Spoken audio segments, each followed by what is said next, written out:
Écoutez, je vous propose qu'on démarre. Bonjour à tous. Merci de nous rejoindre pour cette table ronde sur les carburants renouvelables. Un petit mot de présentation de ma part. Donc, Alexandra Novak, je suis avocate au sein du cabinet De Gaulle Fleurance et je représente également aujourd'hui la Plateforme Verte, qui est une association qui réunit les acteurs de la transition énergétique au sein de groupes de travail, dont un dédié au gaz et carburants verts. Je suis ravie d'accueillir nos panélistes, Matthew Creary, Olivier Marchand et Sophie Mariotti. Je vais vous demander, ça sera beaucoup plus simple, de vous présenter vous-même, de nous dire peut-être 2 mots sur vos domaines d'activité respectifs, en lien évidemment avec le thème de cette table ronde, qui est un vaste sujet, les carburants renouvelables, les grands projets, partenariats et innovations. Peut-être dans l'ordre le plus proche. Mathieu, je te cède la parole en premier. Donc. Merci Alexandra. Donc moi je suis Matt Cleary, je suis directeur chez Bluenomi. Bluenomi, c'est un cabinet de conseil spécialisé dans la transition énergétique et climatique. On travaille avec des acteurs à la fois énergéticiens, industriels et finances dans l'accélération de la stratégie de transition. Dans le domaine des carburants et des gaz verts, ça peut être de travailler avec des acteurs qui développent des projets. Donc, dans la définition et déploiement de la stratégie et les premiers projets, y compris le sourcing de feedstock, stratégie de financement, sourcing d'off-take, etc. Et côté financement, ça peut être stratégie d'invest, stratégie de financement et sourcing, scouting, évaluation d'opportunités. Donc, on essaye de vraiment combiner ces 2 mondes, projet et finance. On pense que ça, c'est critique pour la transition et, comme on va dire plus tard, pour le développement des carburants alternatifs aussi. Merci d'être là. À mon tour, donc je suis Olivier Marchand, donc je suis le directeur développement et innovation au CRMT. Donc le CRMT, c'est une PME innovante qui a quand même quelques années, qui est née il y a 47 ans à l'École centrale de Lyon. C'était le laboratoire de machines thermiques, un focus fort sur les moteurs.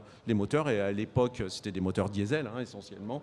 On se situe à Lyon, c'est l'endroit des gros moteurs en France pour le transport.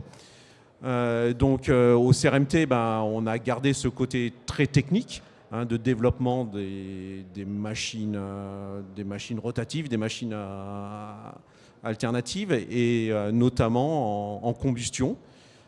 Donc aujourd'hui, il y avait beaucoup de travaux sur le diesel et puis toutes ces formulations. Nos orientations se tournent de plus en plus vers le gaz naturel. Alors le gaz naturel ou ses dérivés de biométhane, c'est quelque chose qu'on fait depuis un peu plus de 20 ans. Et dernièrement, d'autres carburants qui peuvent être liquides ou gazeux comme l'hydrogène, le bioéthanol. Notre force, c'est d'être capable de tester le moteur, mais aussi de monter des démonstrateurs et d'instrumenter, de mesurer les émissions. Donc on peut s'adapter à plein de carburants au départ de projets pour pousser l'innovation. Voilà. Merci. Sophie Mariotti, moi je travaille chez Total Energy, qui est en pleine transition énergétique en tant qu'acteur réel de cette transition énergétique. Moi personnellement, je travaille au centre de recherche à Solèze, qui est à peu près une quinzaine de kilomètres d'ici, donc au sud de Lyon. Je m'occupe d'un programme de recherche qui est dédié aux produits carburants et lubrifiants pour les moteurs à combustion interne. Donc les moteurs à combustion interne, ils sont utilisés dans de nombreuses applications, que ça soit les véhicules légers, même les motos, s'occupent aussi des motos, les poids lourds, la marine et puis l'aviation. Donc c'est un domaine d'application très large. On s'occupe de la formulation de ces produits, les produits d'aujourd'hui, mais aussi les produits de demain. Donc bien sûr les biocarburants par exemple, les lubrifiants qui introduisent par exemple des huiles recyclées dans leur formulation. Le but étant de diminuer évidemment l'impact de ces produits-là, tant dans la production, c'est-à-dire scope 1, scope 2, que dans l'utilisation, donc le scope 3 pour nos clients. Merci Sophie, merci à tous les 3 pour cette présentation. Alors on va lancer le sujet de ces carburants renouvelables. On est dans le contexte de la décarbonation du secteur des transports. Donc routier, maritime et aviation. Donc on ne va évidemment pas aborder les autres piliers que sont l'efficacité énergétique ou l'électrification. Là, on est sur un vaste sujet de carburants renouvelables, en sachant évidemment pour les experts dans la salle qu'on a les projets, les carburants biologiques ou non biologiques. Mais dans un premier temps, je vais me tourner vers Sophie peut-être pour aborder le secteur de l'aviation et son travail au sein de Total Energy en ce qui concerne les SAF, Sustainable Aviation Fuels, et peut-être quelques mots sur la façon dont sont issus ces carburants renouvelables, comment ils sont incorporés, quelles sont les adaptations qui doivent être effectuées pour les utiliser. Voilà, peut-être en 2 mots, quel est ton travail, Sophie, par rapport à cette décarbonation de l'aviation ? Oui, je vais essayer de vous illustrer l'activité donc de Total Energy dans le domaine des SAF. Alors, c'est un axe, on va dire, clé pour Total Energy.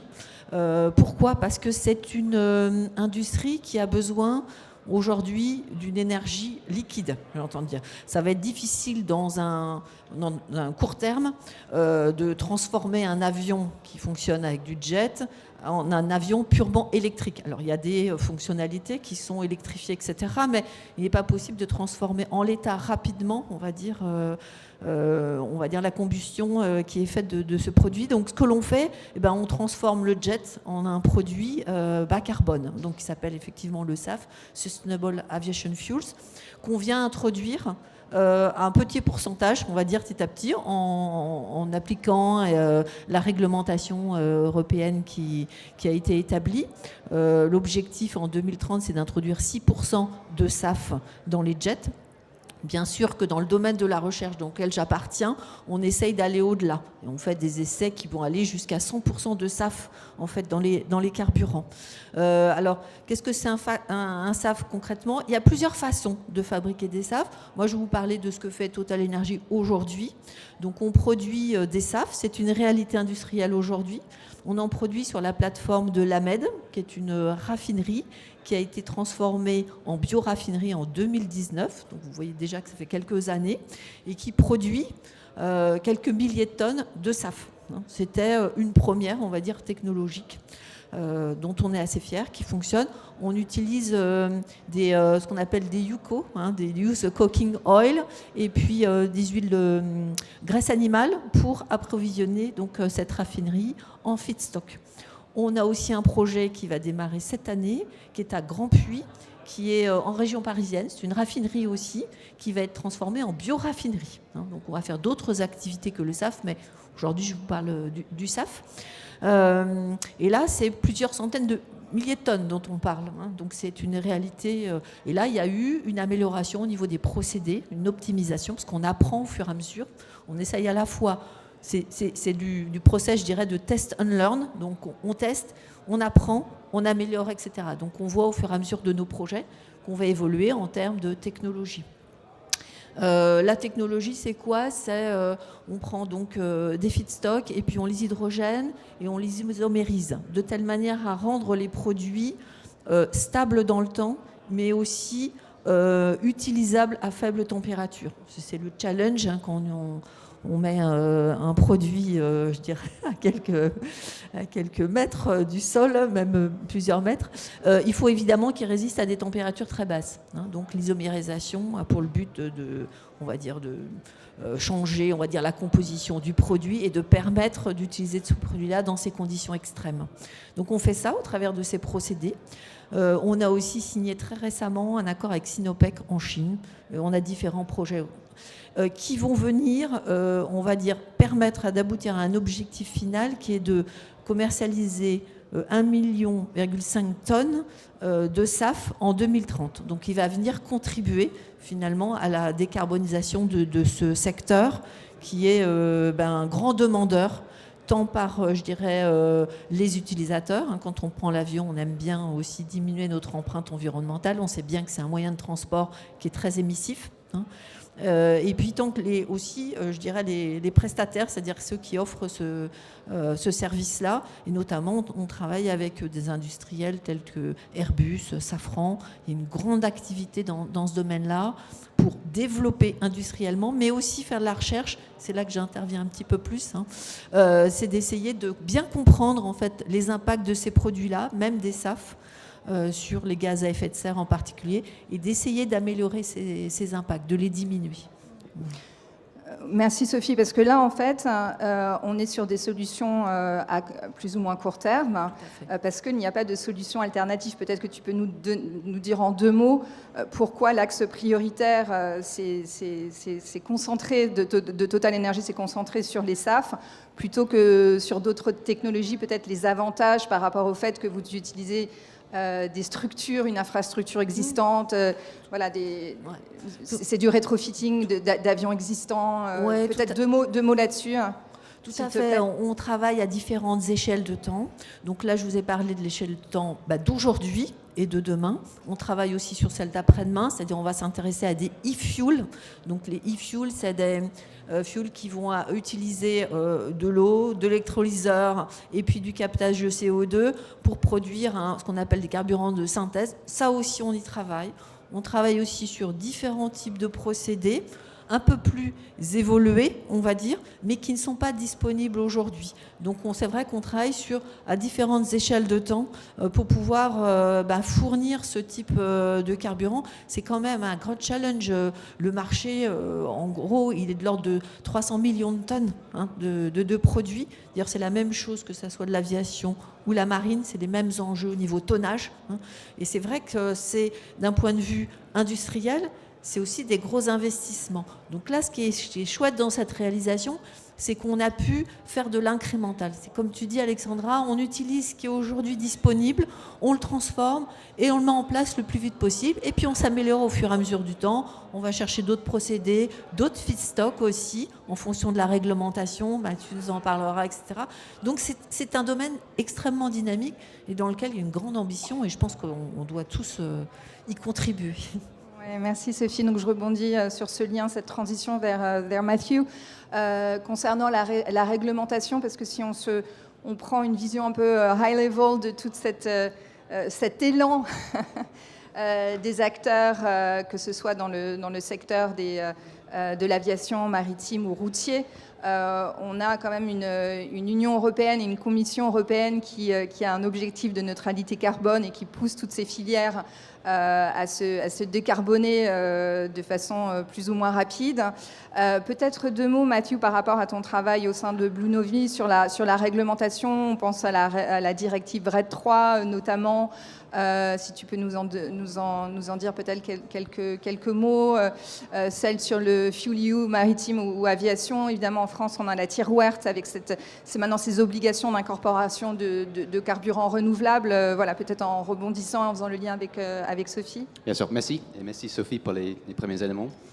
Donc, comme pour plein de marchés dans la transition énergétique, le contexte réglementaire, c'est un vrai driver important de la demande et du développement de ces secteurs. En Europe, on a un contexte, comme tu as dit, qui est assez complexe, avec différents textes qui se croisent, qui se complètent, qui s'appliquent à différents secteurs d'activité aussi. Donc, on a le fameux RED 3, donc Renewable Energy Directive, qui met en place des objectifs d'intégration des énergies renouvelables dans différents secteurs d'activité. Pour les carburants, ça crée aussi des définitions de ce qu'on peut appeler renouvelables. Donc, pour les biofuels, ça peut dire quel type de biomasse on peut considérer comme durable. Pour les carburants synthétiques, ça peut être autour de sourcing d'hydrogène ou de sourcing de CO2 qu'on veut utiliser pour fabriquer ces carburants. Et les textes de RED sont complétés du coup par les textes spécifiques à différents secteurs d'activité, notamment FuelEU Maritime et ReFuelEU Aviation, qui s'expliquent à ces secteurs spécifiques. Pour FuelEU Maritime, l'objectif c'est de mettre en place des réductions d'intensité carbone des énergies utilisées par les flottes de navires en Europe. Donc, à partir de l'année prochaine, on va cibler une réduction de 2% par rapport à 2020 et ça va monter jusqu'à 80% en 2050. Donc, ça crée des augmentations importantes. Côté aviation, c'est un mécanisme un peu différent. Donc, on va cibler plutôt un mélange, un taux de blending minimal des SAF, des Sustainable Aviation Fuel. Donc, 2% à partir de l'année prochaine, 6% en 2030, comme tu as dit, Sophie, 20% en 2035, jusqu'à 70% en 2050. Donc, ça crée vraiment des courbes d'avancement assez impressionnantes et assez importantes. Et tout ça, ça crée une dynamique de croissance assez importante en Europe. Donc, on cherche partout de développer des capacités de production de ces carburants. Et c'est quelque chose qui est très bien pour la transition parce qu'on a besoin de ces carburants, de ces solutions. Mais ça crée aussi des complexités. Donc nous, on travaille beaucoup avec des acteurs financiers, des investisseurs, des banques qui cherchent à allouer du capital vers ces projets, vers ces technologies. Et ce n'est pas simple parce qu'il y a beaucoup de différents types de solutions, des technologies, d'acteurs, de projets qui cherchent à se positionner dans ce monde. Et il y a différents types de profils de risque, différents types de caractéristiques techniques de ces projets et des solutions. Et donc, ce n'est pas toujours simple de savoir quel projet, quel type d'acteur il faut cibler avec cette capitale. Il y a aussi, comme a dit Sophie, des besoins de sourcing de feedstock qui est assez important. Donc, il faut qu'on crée de presque zéro des supply chains pour sourcer, pour collecter, pour approvisionner ces projets en feedstock. Et tout ça, ça crée des challenges assez importants pour des acteurs industriels comme Total qui cherchent à développer ces projets-là. Donc, le contexte réglementaire, c'est un driver très important pour le développement de ces secteurs, mais il reste quand même beaucoup de problèmes à résoudre, beaucoup de challenges à résoudre dans les années qui viennent. Et comment s'organisent les filières par rapport à la... Peut-être si tu pouvais partager avec nous ton expérience du côté Bluenomie sur l'organisation de ces filières par rapport à cette nouvelle réglementation. Tu as évoqué rapidement les freins, les difficultés. Est-ce que... Voilà, je pense à un facteur qui est très important. Donc, comme a dit Sophie, les nouvelles réglementations poussent vers des nouvelles technologies. Et en fait, ce qu'on voit beaucoup, c'est l'émergence de ces acteurs qui cherchent à promouvoir leurs propres technologies, des solutions qui peuvent utiliser d'autres types de feedstock, donc au-delà des fameuses UCO, des huiles usagées, etc., qui peuvent utiliser des sources de feedstock plus abondantes. Et il y a beaucoup d'activités autour de structuration de ces chaînes de valeur. Donc, les collaborations, des partenariats entre les acteurs, à la fois développeurs de technologies, développeurs de projets, mais aussi des acteurs industriels, des acteurs agroalimentaires qui ont peut-être accès à ces feedstocks-là, des acteurs industriels avec du CO2 dans la supply chain qui cherchent du coup à former ces partenariats, ces collaborations pour soutenir le développement de ces nouvelles technologies et nouveaux projets. Merci beaucoup pour cette transition, Mathieu. Je vais donc me tourner au niveau du partenariat vers Olivier. Et te demander de nous parler de cette initiative européenne Race for Life, à laquelle tu as participé et contribué, qui vise à décarboner le secteur de l'agriculture et notamment, alors évidemment tu as l'expertise absolue pour en parler, mais peut-être voilà, pour présenter cet investissement autour de l'adaptation d'un tracteur, si j'ai bien compris, pour permettre à un tracteur existant de se convertir et d'utiliser du biométhane. Et effectivement, c'est intéressant dans le contexte de notre table ronde parce que c'est un partenariat européen, mais avec une ambition évidemment locale et une possibilité de dupliquer l'aboutissement de ce travail dans d'autres pays de l'Union européenne. Oui, l'ambition est complètement locale, c'est comment produire localement du carburant et comment l'utiliser, l'adapter à l'usage d'une ferme, par exemple. Alors quand on prend une ferme, c'est une ferme d'élevage. C'est dans ce cas-là, c'est 100 vaches. Donc c'est un projet européen il y a 13 partenaires. Et le but, c'est de regarder comment décarboner de façon générale l'élevage, l'agriculture, mais du côté élevage. Donc notre responsabilité, c'est de prendre une machine existante qui est encore utilisée aujourd'hui et c'est de l'adapter pour brûler du biométhane. Ce biométhane est fabriqué à partir d'un méthaniseur et donc c'est à la ferme, ils ont un méthaniseur depuis longtemps, c'est des solutions qui ne sont pas récentes, qui existent, et qui sont optimisées, et on produit de plus en plus de gaz, et c'est comment l'amener de qualité suffisante pour pouvoir l'utiliser dans un tracteur, de façon sécuritaire, de façon sûre.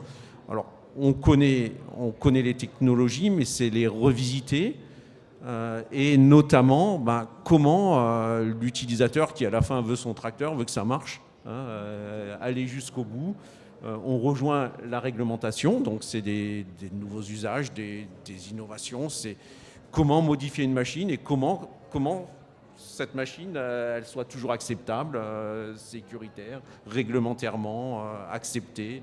Donc la machine, au bout de... Alors, elle avait été présentée au premier Mixi, hein, mais elle n'était pas complète. Il n'y avait que la solution de stockage, parce que le plus dur, c'est le stockage. Hein. C'est le stockage du carburant. Hein. C'est vraiment problématique. Et donc maintenant, elle a été complétée. Et depuis l'année dernière, elle est dans cette ferme et elle travaille à préparer la nourriture pour les vaches et tous les travaux de la ferme. Il y a en parallèle un petit méthaniseur. C'était un autre partenaire, une petite unité de upgrading, alors en anglais, en français, pour traiter le biométhane, le biogaz en biométhane, et de le faire de façon simple, pas trop cher, localement. Donc ça, c'est un autre partenaire. Et tout l'ensemble, toute la chaîne est maintenant homologuée par le TÜV. Donc voilà, donc c'était pour un peu rebondir aussi sur la réglementation. Et ce qu'on voit, il y a le cadre européen et puis il y a des initiatives locales et il faut les favoriser, quoi. Alors peut-être aussi, j'aimerais pouvoir te faire réagir sur cet aspect réglementation, puisque là on est sur un projet local, mais qui n'est pas forcément duplicable dans tous les États de l'Union européenne. Peut-être 2 mots là-dessus, et aussi sur le fait que par rapport à l'existant et au rétrofitting, ma compréhension, c'est que la réglementation n'a pas anticipé ou ne suit pas. C'est-à-dire qu'il y a des initiatives, mais on ne sait pas comment les déployer parce que la réglementation n'est pas là. Est-ce que tu peux peut-être réagir sur ces points? Parce que là, on a un cas concret.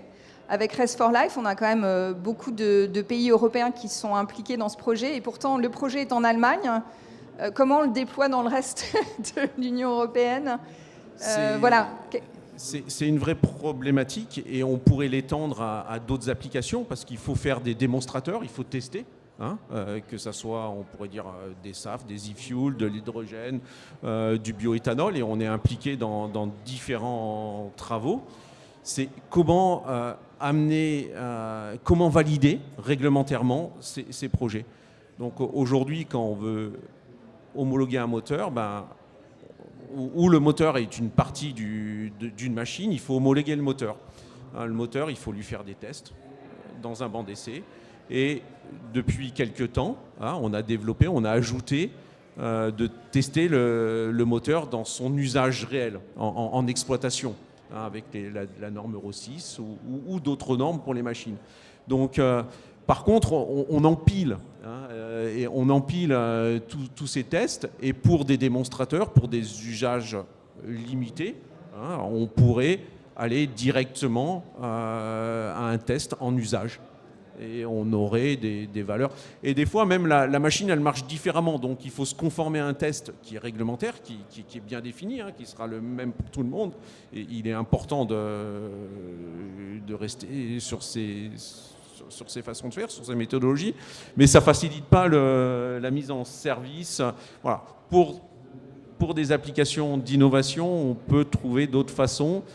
Et mon expérience montre que c'est appliqué dans certains pays et pas dans d'autres. Voilà. Donc, ça serait bien de faciliter ce déploiement. D'accord. Donc, il y a des partenariats, il y a des initiatives, il y a un élan de l'Union européenne pour cette décarbonation. Mais on se retrouve encore confronté à certains freins. Ce qui m'intéresserait peut-être, Sophie, par rapport à ton domaine d'activité, quelles sont les problématiques que tu rencontres par rapport au déploiement de ces carburants renouvelables? Peut-être sur l'aspect produit dont tu as l'expertise. Voilà, quelles sont tes contraintes journalières par rapport à cette réglementation?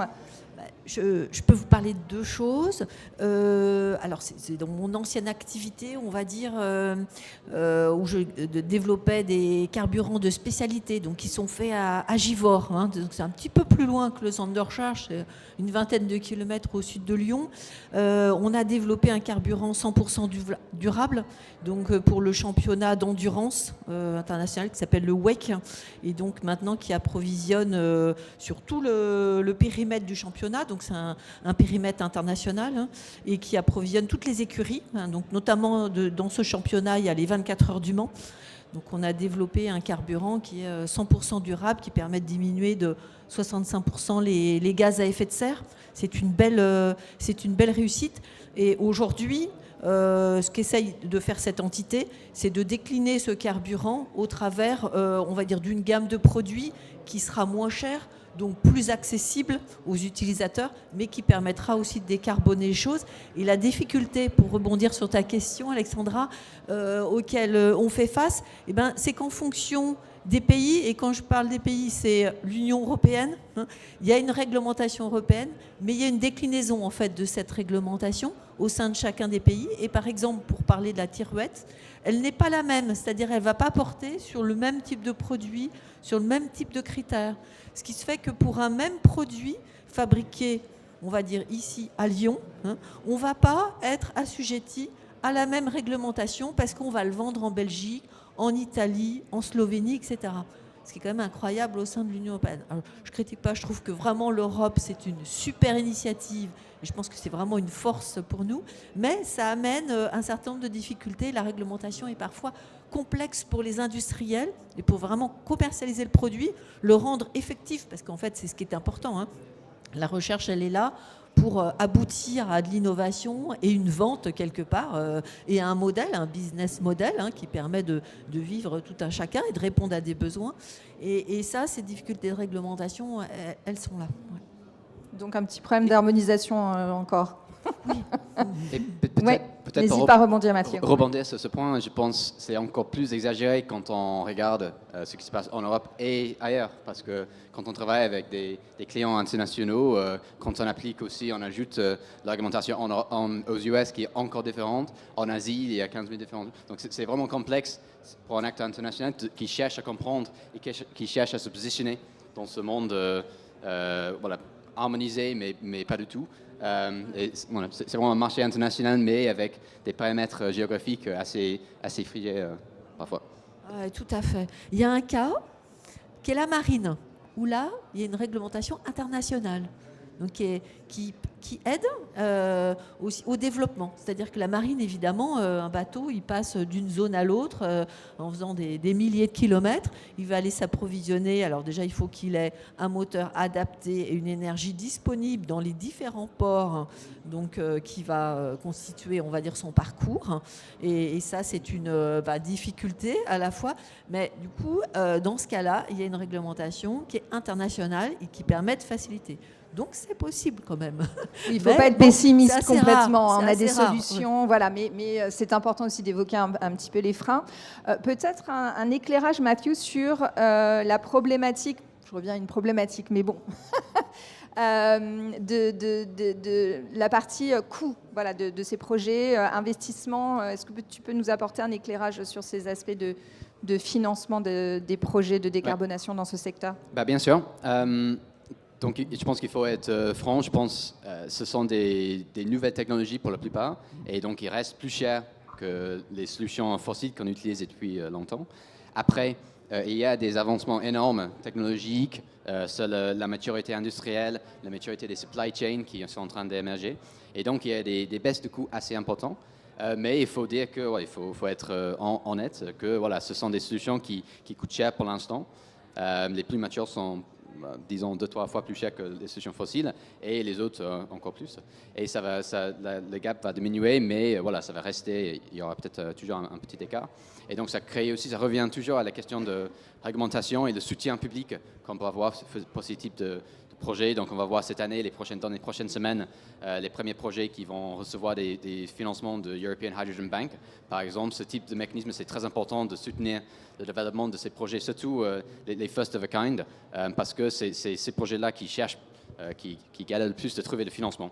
Et normalement, quand il y a plus de track record pour une technologie ou pour un acteur, ça devient plus simple derrière de trouver du financement equity ou dette derrière. Olivier, Moi, je peux ajouter quelque chose sur le coût parce que c'est très important. Par exemple, quand on va adapter une machine, c'est cher.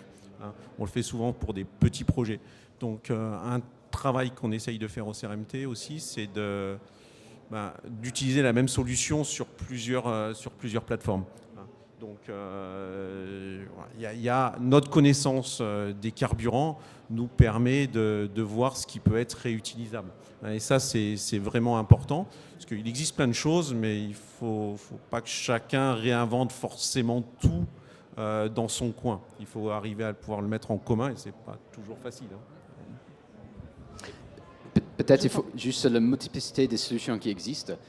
Ça crée aussi des incentives d'utiliser, de maximiser les technologies qui sont en mature aujourd'hui.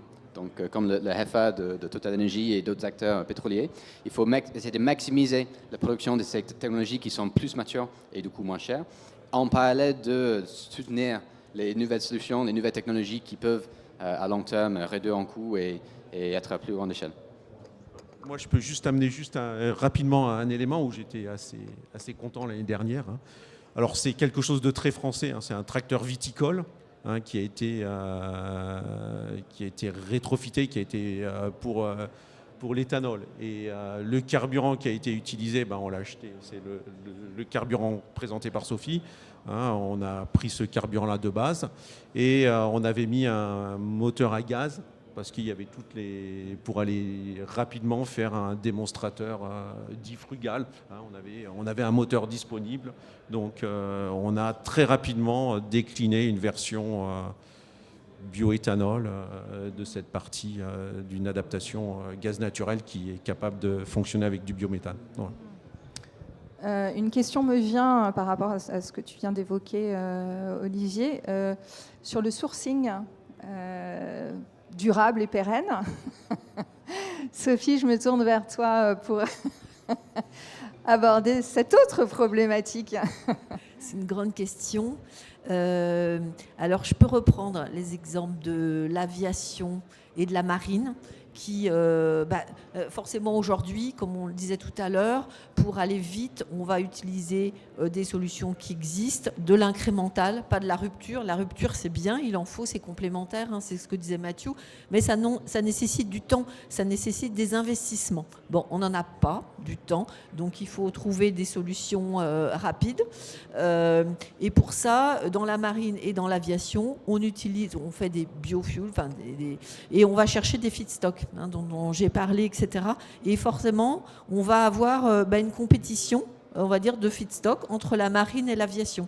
Alors, qui gagne ? C'est facile à deviner, c'est l'aviation, puisque c'est celui qui va payer le plus. C'est la loi du marché. On est quand même dans un monde, on va dire, drivé par l'économie. Et donc aujourd'hui, c'est vrai qu'il y a des questions qui se posent. Alors, il y a de multitudes d'études qui, effectivement, étudient ce qui va être disponible au niveau de la planète pour savoir est-ce qu'il y en aura, entre guillemets, pour tout le monde. Alors, la réponse, elle n'est jamais facile parce que ça dépend évidemment de la géographie. Ça dépend aussi du type de feedstock et de la transformation qu'on va faire derrière. Parce que, par exemple, dans l'aviation, c'est des produits qui sont très stricts d'un point de vue réglementaire, très drivés par la réglementation, qui est vraiment très suivi. Et on le comprend, on l'apprécie tous. On est tous conscients et contents, on va dire, quand on prend l'avion.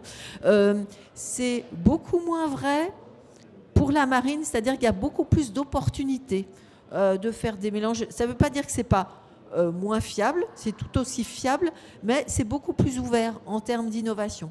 Donc c'est sûr que les premiers feedstocks qui vont pouvoir être exploités vont aller à l'aviation. Les suivants iront à la marine. Ça ne sera peut-être pas les mêmes et surtout, ils seront peut-être complémentaires aussi parce qu'en fonction des procédés, il y a des procédés qui sont très orientés aviation. Par exemple, ceux dont je vous parlais à la Med ou à Grand Puy, etc. Ça va donner des produits pour l'aviation. Il n'y aura pas de produits pour la marine. Par contre, il y a d'autres types de procédés plus complexes, qui vont nécessiter des investissements plus complexes, qui permettront à la fois de faire de l'aviation, et puis il va y avoir des résidus, on va dire, qui sont exploitables par des moteurs marins. hein, qui, je dirais, avalent des produits qui sont assez différents d'un moteur qu'il peut y avoir dans l'aviation. Et là, ça devient complémentaire, ça devient hyper intéressant. Donc en fait, tout ça, c'est à l'étude. Par Total Energy, mais aussi bien d'autres organismes, hein, par exemple le GCI, le Concawe, il y a une multitude d'études. C'est vraiment une problématique actuelle et qui va finalement être aussi projetée dans le temps. C'est-à-dire qu'il va y avoir une réponse, par exemple, jusqu'en 2030, mais après, au-delà, il y a aussi d'autres problématiques et les réponses seront peut-être différentes entre 2030 et 2050. Donc la question, elle est très complexe et difficile. Elle est adressée, je pense, multi-acteurs aussi.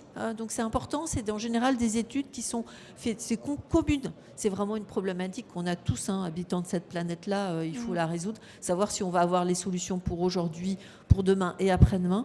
Donc c'est une belle problématique qui n'est encore pas complètement résolue et en fonction des études, il y a des réponses qui vont plutôt dans un sens ou plutôt dans un autre. Donc on voit bien que le sujet, il est complexe. Ouais, merci Sophie. Olivier, est-ce que tu souhaites réagir sur ce point ? Sinon, j'ai une autre question pour toi. Peut-être sur tes travaux de recherche et développement autour du moteur. On peut peut-être aborder l'hydrogène, les solutions qui sont en cours auxquelles tu réfléchis, auxquelles ta structure réfléchit. Est-ce que tu veux partager Oui, je peux partager quelques projets peut-être. Je peux partager un point de vue sur... Aujourd'hui, nous offrons des solutions. Nous sommes un fournisseur de services technologiques, techniques, de mesure à des industriels. Et puis, on aime bien développer des systèmes. Aujourd'hui, on se tourne plutôt vers des choses très abordables pour tout de suite apporter des solutions.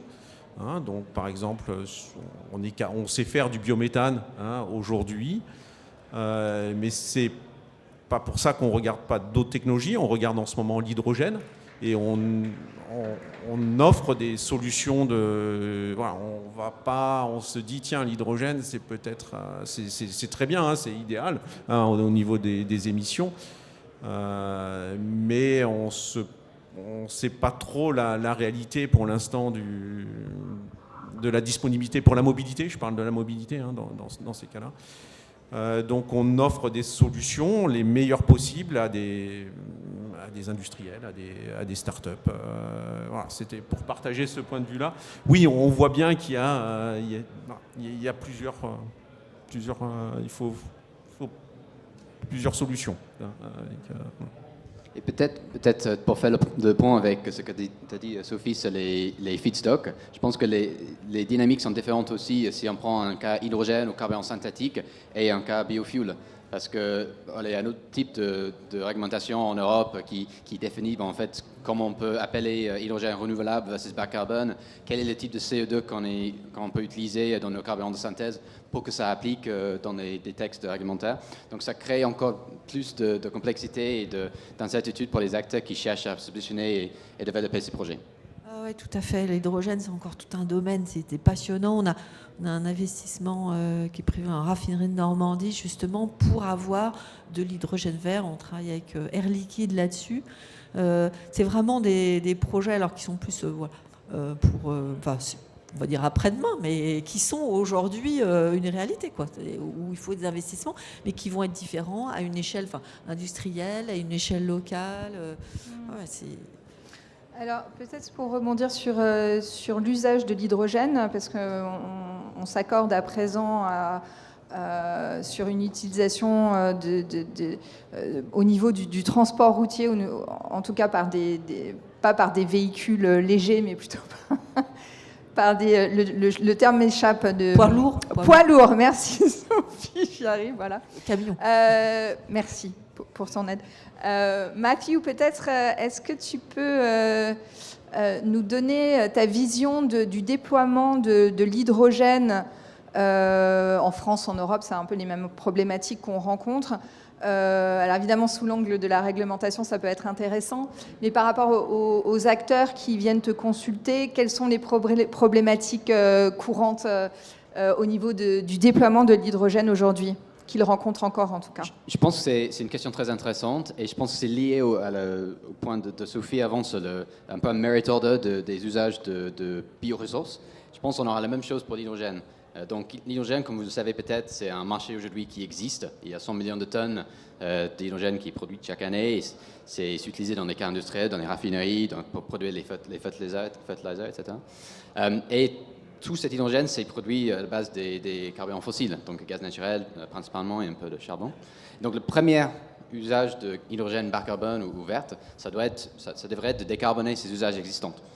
Donc voilà, ça crée déjà toute une plateforme industrielle d'utilisation qu'on devrait essayer d'adresser au premier titre. Après, il y a d'autres usages, notamment de mobilité lourde, qui peuvent se servir après. Mais c'est vraiment cette question de comment on peut mettre à grande échelle la production d'hydrogène en Europe et potentiellement d'ailleurs, parce qu'on a une stratégie aussi d'importation de l'hydrogène horizon 2030 en Europe. Donc c'est de voir comment on peut utiliser cet hydrogène, ces volumes produits ici et ailleurs, pour décarboner le plus vite notre société sur différents secteurs d'activité. Olivier, peut-être par rapport à... Tu as évoqué le secteur de l'hydrogène dans ton activité, mais est-ce que tu travailles sur d'autres technologies, d'autres solutions? Et je fais peut-être le lien avec le thème de cette table ronde qui est autour de la notion de partenariat. Bon, l'angle, c'est l'hydrogène, mais peut-être que tu peux illustrer ton propos par une autre technologie. Est-ce que ce partenariat permet d'aboutir à des solutions de façon accélérée? Est-ce que, par rapport à Race for Life, par exemple, ça a permis d'aboutir à une solution plus efficace? On a parlé du problème d'harmonisation, mais est-ce qu'elle va se déployer de plus facilement, plus rapidement? Faire le lien peut-être entre ces problématiques, la notion de partenariat, est-ce que c'est une notion essentielle qui est finalement assez utilisée? Est-ce que chacun reste dans son coin? Voilà, peut-être toi qui a vécu ce partenariat européen, quel est ton retour d'expérience? Oui, je peux en donner un très pratique. Nous sommes une PME, nous avons besoin de clients. Le projet européen a permis d'expérimenter, de créer un démonstrateur, de regarder toutes les étapes qu'il faut pour produire ce carburant et puis après d'adapter à un moteur existant. Donc pour nous, on a une première déclinaison vers un industriel qui peut dès aujourd'hui adapter ses tracteurs, donc des tracteurs neufs, pas simplement des tracteurs qui sont rétrofités, mais pour ce carburant. Donc c'est vraiment un vecteur d'accélération, ces travaux au niveau de la communauté européenne et de partenariat avec... Alors dans ces cas-là, ce qui est important, c'est de montrer, il y a un producteur de carburant, quelqu'un qui va le raffiner, nous qui allons adapter une machine, on va regarder l'usage, après surveiller l'usage tous les jours dans la ferme. Donc c'est un vrai système.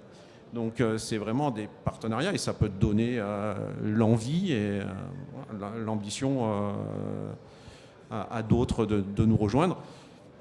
Et puis on peut adapter cette méthodologie à d'autres carburants, bien sûr. Je peux Sophie peut-être illustrer, oui, par rapport à... Je reviens sur l'aviation. On a un partenariat, comme je disais, avec Airbus. Sans ce partenariat, on n'aurait pas pu tester des carburants 100% SAF. Donc, dans un vol commercial, Paris-Montréal, qui a été fait en 2021. Ça a été fait aussi sur des hélicoptères. Donc sans ce partenariat, bien sûr que Total Energy tout seul ne peut pas faire ses essais. Donc voilà, ça illustre aussi l'intérêt des partenariats. Merci pour cette illustration. Ça me fait penser à quelque chose. Et c'est bien, il faut pouvoir travailler avec son client, avec les exploitants. Ça, c'est vraiment important parce qu'on fait des discriminations dans le banc d'essai, on voit, on travaille, mais à la fin, il faut quand même aller sur le cas concret, quoi. Il y a toujours un retour supplémentaire d'expérience. Ouais. Mathieu, tu souhaites rebondir? Oui, peut-être juste compléter avec un point de vue investissement. Donc nous, quand on travaille avec des acteurs financiers, en fait, en regardant des projets de production de ces carburants, on va souvent regarder les types de partenariats qu'ils ont mis en place. Et c'est souvent en fait des partenariats à la fois côté feedstock, donc ça peut être avec un acteur agricole qui vont sourcer les résidus, par exemple, qui vont alimenter le projet. Ça peut être un partenaire industriel technologique qui va fournir la solution technologique de transformation de ces feedstocks, ou ça peut être aussi un partenaire off-take, donc avec un airline, avec un acteur maritime qui va lui off-taker les volumes. Et en fait, c'est en combiner tous ces acteurs-là sur la chaîne qu'on va créer un projet qui est plus robuste et plus attractif d'un point de vue investissement. Oui. Alors juste pour rebondir là-dessus, je vous ai parlé tout à l'heure d'un travail que nous avons fait pour produire un démonstrateur bioéthanol. Notre problématique, bon, on a des problématiques sur le moteur, on sait faire, mais c'est créer le carburant localement. Voilà, c'est vraiment... On arrive presque au terme de notre table ronde et je voulais donner l'opportunité peut-être à la salle de poser quelques questions, si vous en avez. N'hésitez pas. Monsieur.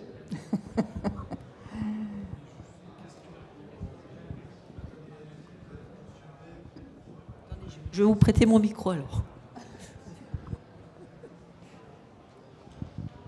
Merci. Oui, excusez-moi. Juste, vous avez mentionné 1 500 000 tonnes en 2030. C'est en France, en Europe, dans le monde? Oui, c'est en Europe. En Europe. Enfin, mondial, on est plus en Europe aujourd'hui.